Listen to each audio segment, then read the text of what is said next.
Welcome back to the channel. My name's Big John, and today we're going to continue our discussion of land navigation. This will be our third part. We mentioned this in a previous video about magnetic declination. There's actually three norths on a map: true north, grid north, and then a magnetic north. Grid north and true north a lot of times line up. They're so close together that you just have true north. Grid north is your UTM, Latin Longe, MGRS, whatever method of navigation you're using. UTM is universal transverse. I always say meridian. It's not meridian, but anyway, and that's the one I use is UTM. It's very similar to MGRS that the military uses. The principles are the same. Now, magnetic north and true north, though, a lot of times don't line up top, edge, or bottom, because true north would point you to the Polaris, the North Star. Magnetic north actually moves, and it's somewhere under the Hudson Bay. Now, where I live, we're fortunate. Our declination is 3 degrees. That's not enough to... I'm not that good, you know.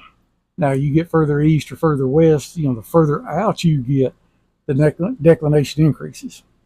Now, like I've said before, I prefer this type of compass, be it a Sunto, a Silva, because on the back, you got this little black arrow. And you got this scale back here. You have east declination, west declination. You've got a little screw right here. And they give you a little handy dandy little screwdriver on your lanyard. And you can set your declination where you don't have to do any math.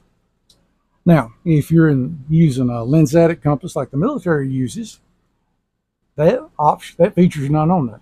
So you are going to be using math to adjust. So let's say, for argument's sake, that this is our starting point. We want to get to this church. Okay.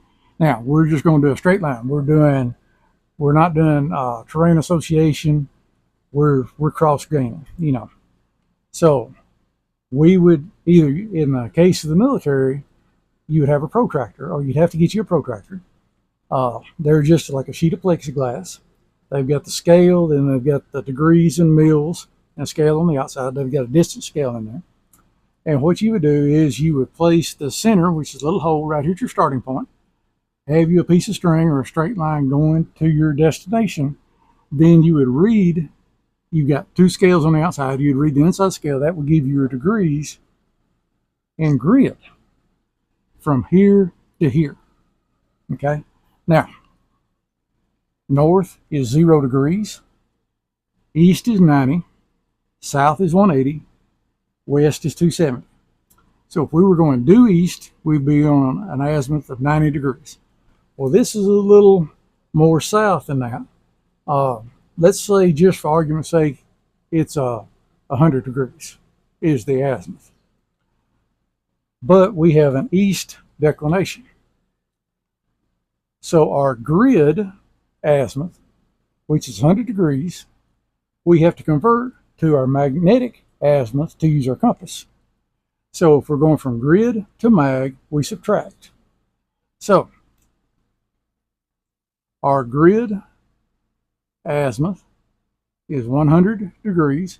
We're going to subtract our declination, which is east, which that's going to give us a 90 degree magnetic azimuth. Now, let's say that we're doing it the opposite. And instead of doing it on the map, we're sitting here. We can see the church. We're holding our compass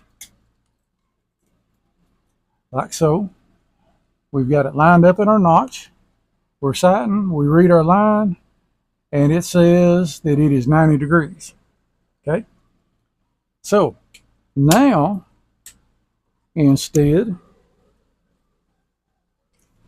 of going from grid to mag, we're going from mag to grid.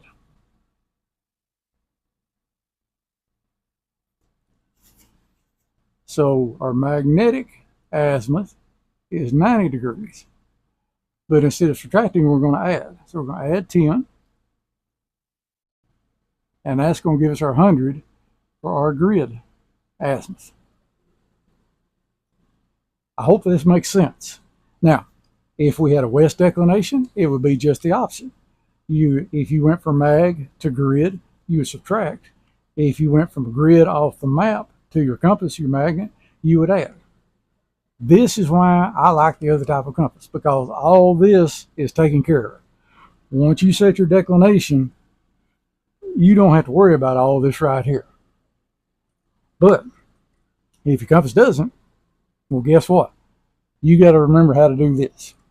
So east declination, mag to grid add, grid to mag subtract. West declination is mag to grid subtract, grid to mag is add. Okay. Now from that point, we're just going to go to using my Suunto because I'm lazy. And my mind is pitiful enough as it is without having to do all this extra. So we're going to take all this out. But I want you to be aware of it. But if you don't have a compass and you're going to buy one, that's why I really would consider a Silva or a Suunto. Because like I say, you take the declination off your map, adjust your compass appropriately, you're gold. When you're getting an azimuth off of your map, going to magnetic, it's the same, vice versa. It has a scale on here, depending on the scale of your map, to measure distance. Okay. So that's where we're going to stop on this video. If you have comments, questions, I hope I haven't confused you thoroughly. There are multiple videos, websites to discuss this. But the simple thing is, if you hadn't bought a compass, get a Suunto. The prices for a good Suunto or a good Silva is about what you're going to pay for a good Lensatic military compass. The weight is less. You also, in my opinion, you've got an advantage because you've got a mirror. I think we went over this before, but you've got a magnifying glass that you don't have on the military compass.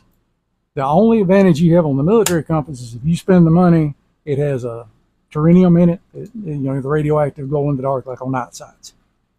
But now you can hit this with a light and it will glow. Okay, so comments, questions, criticisms, witticisms, you let us know. And if I can help you in any way, you holler at me. I didn't used to say this, but I'm going to kind of start saying it.